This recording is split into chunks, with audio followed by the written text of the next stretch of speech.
Are countries making the grade? The climate crisis is the greatest threat facing our planet, and South Africa can never divorce herself from this threat. We have little time left to turn around the tide, and education is critical in doing so.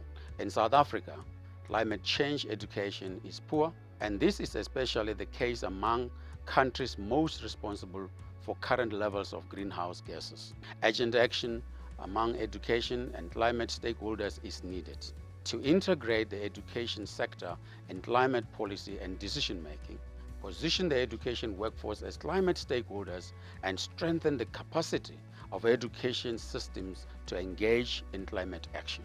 A few countries' progress on the climate change education demonstrates that it is possible to prioritize climate change education alongside climate strategies in energy, transportation, and other technical sectors. The education sector can learn from the success of gender advocates, which have helped countries see that gender equality is a cross-cutting issue in their climate strategies.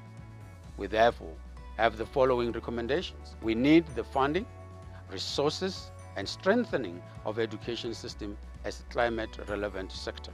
We need to prioritize as a climate strategy quality climate change education that is based on science, orientated to climate action, and takes an intersectional approach to climate justice. As education trade unions, we need to identify the barriers and capacity needs of the education workforce and the education system to address the climate crisis. Contextualize the NDCs and other climate policies into the learning needs of the most vulnerable and marginalized students.